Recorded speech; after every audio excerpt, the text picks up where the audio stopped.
Well, we've got our balloons, we've got 3 of them on the go, and you can see that in fact the green one is moving quite fast, closely followed by yellow, and purple is lagging a little bit, but the green is winning. Of course, there can be some discussion as the balloons grow as to whether it's speed or size that wins, and again this is a point of discussion and sometimes contention in some groups, I have to say, but it's all good fun. So we'll just leave those to get on with what they're going to do and go on to the second part of the process.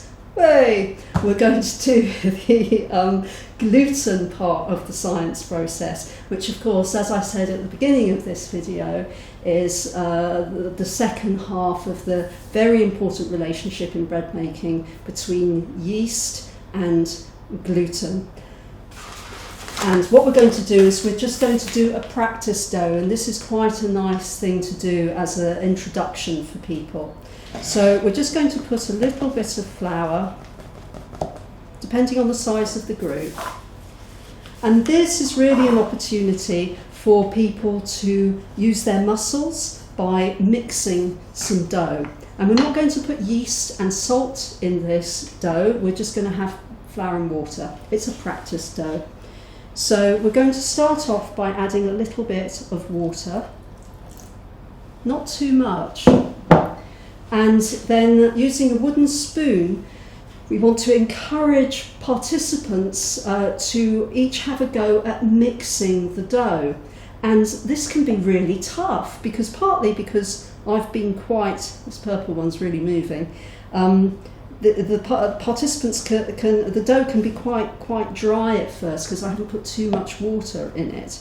But that's good in a way because it really gets people mixing and using their muscles. So going round the group, getting everybody to take turns in stirring the dough. And remember that you must use strong bread flour for this to really work well. Put a little bit more in just so we've got more dough. Hey! So purple's coming up behind, we'll see how big the balloons get. So we're going to add a little bit more water. And really mix. And again, you don't want it to be too sticky.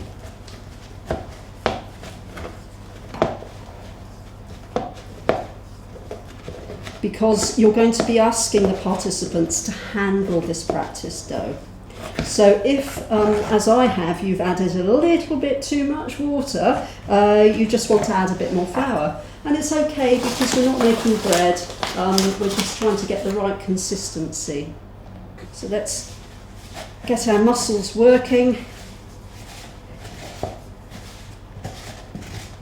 And if someone says, oh, it needs more water, it's too stiff, just encourage them to keep mixing.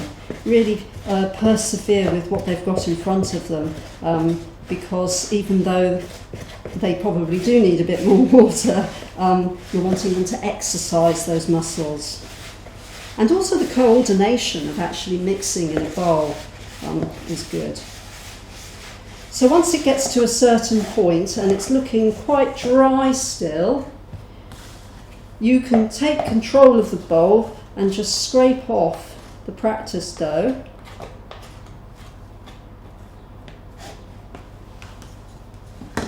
And start mixing it yourself so that you can get it up to a point where it's okay for everybody to have a little bit and not get too distressed by how sticky it is, and making sure it's the right consistency.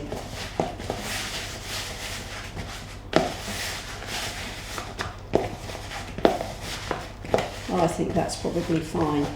So as you can see, it's a bit of a dry dough, but that's fine. As I say, we don't want it too sticky.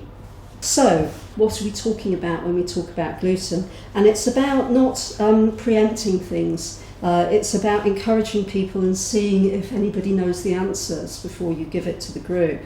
So first off, what you really want to do is to demonstrate why this is not really ready for using as bread dough. And that's really in the ease with which it breaks. So if you hold it up to the group and you pull it, you will find it just pulls apart. And this is the point at which you can divide it up and give each participant a little bit, they just need a little bit of dough. And encourage them to just work with it, play with it, squeeze it, roll it. And you may well find that some participants really enjoy this part of the activity because the dough changes very quickly from being something that might be a little bit sticky or not very well mixed to actually feeling really quite lovely in their hands.